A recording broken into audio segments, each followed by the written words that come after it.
Checking കേട്ടാ.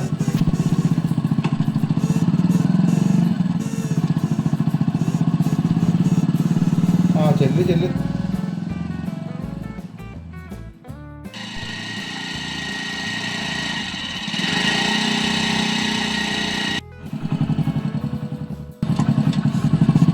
എന്തോടാ ചെക്കിങ്ങാ?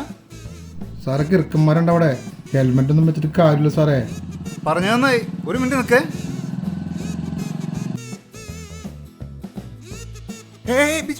അടിക്കണ സാറേ, ഒരു ഉപകാരം ചെയ്യാന്ന് വെച്ചപ്പോ. നിങ്ങ പോലീസാണല്ലേ? അല്ലടാ കിറുക്കന്മാര്. എന്തോടാ തന്റെ പേര്? ജയൻ എന്നാണ് സാറേ. സിൽമാതാരത്തിന്റെ പേരാണല്ലോടാ. പേര് മാത്രമേ ഉള്ളൂ സാറേ. എവിടെ പോലെ അടി വാങ്ങിയാണ്. ആ നിന്റെ കയ്യിലിരിപ്പിനെ ഇതൊന്നും കിട്ടിയ പോരാ. ഹെൽമെറ്റ് വെച്ചില്ലെങ്കിൽ കൊടുക്കത്തെ പേയാണ്. എന്താടാ നിനക്ക് ഹെൽമെറ്റ് വെച്ചാ?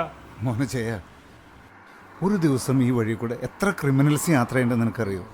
എടാ എന്ന് വെച്ചാ കുറ്റവാളികള്, കള്ളന്മാര്, പിടിച്ചുപറിക്കാര്, കൊലപാതകികള്. അതിൽ ബൈക്കിൽ പോയി മാല പൊട്ടിക്കുന്നവരുണ്ട്, ലഹരി മരുന്ന് കിടത്തുന്നവരുണ്ട്, കുഴൽപ്പണക്കാരുണ്ട്. ജയ, ഇതുപോലെയുള്ള പോലീസ് ചെക്കിങ്ങളിൽ നിന്നാണ് കാണാതായ കുട്ടികളെ ഏറ്റവും കൂടുതൽ തിരിച്ചു കിട്ടിയിട്ടുള്ളത്. അയ്യോ എടാ, ഈ പോലീസുകാർ ഈ പൊരിവേലത്ത് നിന്ന് ചെക്ക് ചെയ്യണത് ഹെൽമെറ്റ് വയ്ക്കാത്ത 3 ഫ്രീ കമ്പിളരെ പിടിക്കാനാണെന്നാണോ നീ വിചാരിച്ചിരിക്കുന്നത്? എടോ, താൻ ഈ ലൈറ്റ് മിന്നിച്ചും സിഗ്നൽ കാണിച്ചും സഹായിക്കുന്നത് നല്ല ആൾക്കാരെയൊന്നുമല്ല, ക്രിമിനൽസിനെയാണ്. അറിയാൻ പാടില്ല സാറേ. ഈ വഴിയിലൊരു സ്കൂളുള്ള കാര്യം ഞാൻ അറിയോ? 7ാം ക്ലാസ്സിൽ പഠിക്കുന്ന ഒരു കുട്ടിയുടെ ബാഗ് പരിശോധിച്ചാൽ വരെ കിട്ടുന്നത് വില കൂടിയ മയക്കുമരുന്നുകളാ. എന്റെ കൊച്ചവിടെ പഠിക്കുന്നുണ്ട്. എല്ലാത്തിനും നല്ല അടി കൊടുക്കണം സാറേ. ബെസ്റ്റ്. അടി പോയിട്ട് ഉറക്കൊന്ന് ചീത്ത പറഞ്ഞാൽ അവരെ ചോദിക്കാൻ വരും പേരൻസ്. അധ്യാപകനെതിരെ കേസ്, അധ്യാപകനെ കൊണ്ട് മാപ്പ് പറയിക്കല്. പിള്ളേര് മയങ്ങി നടക്കണത് ഇവരൊന്നും അറിയണ കൂടിയില്ല. പിന്നെ നീ പറഞ്ഞ പോലെ കിറുക്കന്മാര് ചെക്കിങ് തുടങ്ങിയപ്പോഴാ ചെറിയൊരു പിടി വീണത്. പോരായ്മകളൊക്കെ ഉണ്ട് എന്ന് വെച്ച് ശത്രുപക്ഷത്ത് നിർത്തേണ്ടവരല്ല പോലീസുകാര്. പറ്റിപ്പോയി സാറേ. ജയ, ഒരു പറച്ചിലുണ്ട്, ഓരോ ജനതയ്ക്കും അവർക്ക് ചേർന്ന രാജാവിനെ അല്ലെങ്കിൽ ഭരണാധികാരിനെ കിട്ടുന്നു. ഈ പോലീസിന്റെ കാര്യത്തിലും അത് ശരിയാ.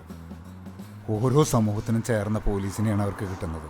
മറ്റൊരു തരത്തിൽ പറഞ്ഞാൽ നമ്മളാണ് നമ്മുടെ പോലീസ് എങ്ങനെയായിരിക്കുമെന്ന് തീരുമാനിക്കുന്നത്.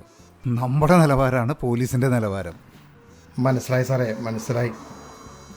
നിങ്ങൾ അധ്യാപകരാണല്ലേ? ഞങ്ങൾ ആരാണെന്നുള്ളതല്ല ജയ പ്രശ്നം, ജയൻ ആരാണെന്നുള്ളതാണ്. ജയ, ഈ സമൂഹത്തിൽ ജയനൊരു റോളുണ്ട്.